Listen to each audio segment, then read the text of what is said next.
everyone! How are ya? This one is really influenced by my years as a specialist teacher. I'm thinking about rewiring the education system and thinking about how fidgets fit into that picture. But in general, we're up, we're moving, we're touching things, we're showing things. What I'm hearing here is that actually it could be those low-level behaviours that we didn't quite notice. It's like knowing when to sort of reevaluate it or push through. What's something we can do together?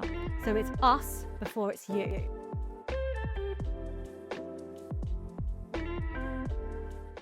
Hi, Bestie. Hi, I have a question for you. And I know you've got lots to say about it. And I think there's a theme here as well. There is that kind of bird's eye view and evaluation that we need to make quite frequently. And I know sometimes we can get warped into the curriculum and we're like, you need to get this done. But actually, that I can see that you're providing that kind of calmness to say, sit back and just evaluate how it's going. I wanted to ask you a bit about those bubbly behaviours and movement from a regulation lens, because sometimes there is that kind of, oh, I can see they're a little bit bubbly. Let me try and do a movement break where we're doing star jumps or dancing and all of these things. But actually, it didn't quite work, and they're even higher than they were. Indeed. So, thoughts? Thoughts indeed. Discuss. Yes, I think, do you know what? I think one of the big things here is often we do it too late. It's often done reactively rather than proactively, which is what we're looking at in terms of like regulation mapping. Exactly what you said. It's and I'm so guilty for this. I was like, oh, whoopsie, I told you a few too many stories. Got a bit anecdotal there, didn't I? And you can see that they're fidgeting. And then you go, yeah, let's do some movement. But it's what I kind of been talking to schools about. I called it like the spring effect. It's like they've been pushed down too long and then whoo, up they go.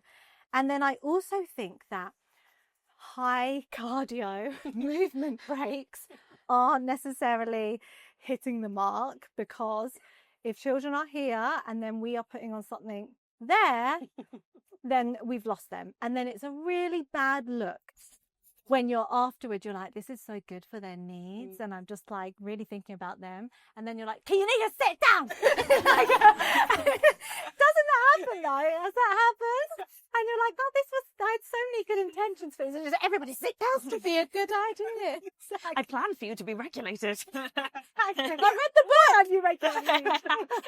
Jen told me. And I was thinking about this actually, like if I did this in a staff meeting and I was like, oh, if I was talking for too long, and I was like, oh no, I can see I've been speaking for too long. But what if I then was like, we're going to do some HIIT cardio, or we're going to do 5 minutes or, intense. Afterwards, are they then like, yes, our engagement? No, I would need an asthma pump. I would not be okay mentally. So I think it's just reflecting on that as well. And what we've really done with our backpack energizers is we kind of follow a specific curve. So it's, okay, we're going to start with that breathing, that awareness of the body.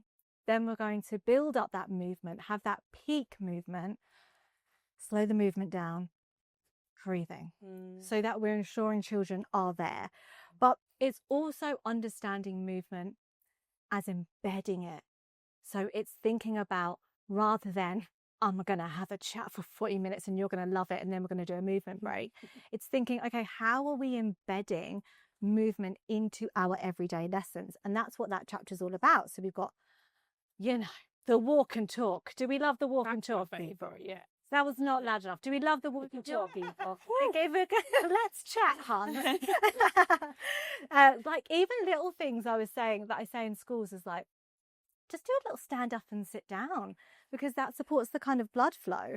Writing on tables, writing flip chart on the floor, getting them on the floor, using like scale. And that's why that playbook is so important. It's so that when you're looking at your lesson as the blueprint, you're going, okay, where is the movement going in, so I don't get to that spring effect. Yeah. And also you can also, for me, I preempt a time where they're going to have to be still. I love that you do this. So we have assembly every day.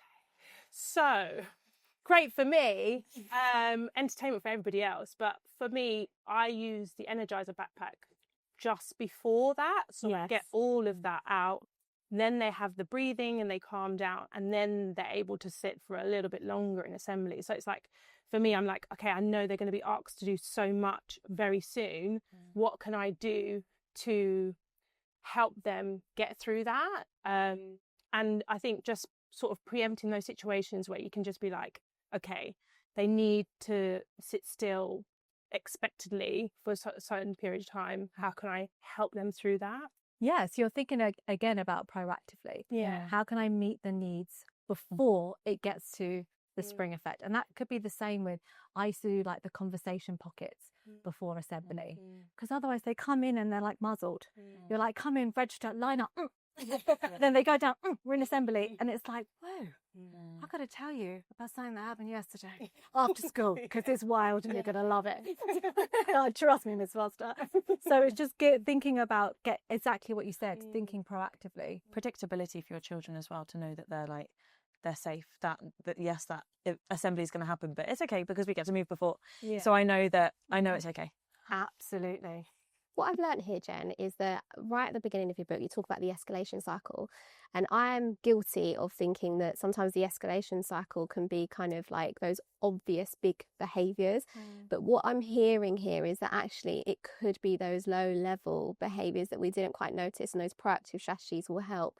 So that escalation, we might see that stereotypical view might have been that child saying, I don't know how to regulate after this movement, or I'm trying to seek calmness. So thank you. And another one is that what I've noticed from what you're saying is that, yes, we're asking more opportunities to be able to regulate. But what you're also saying is that they're still learning during these activities. They're still learning during that flip chart paper on the table. It doesn't have to be at the table. It can be through movement. And you're ticking 2 boxes there. So thank you.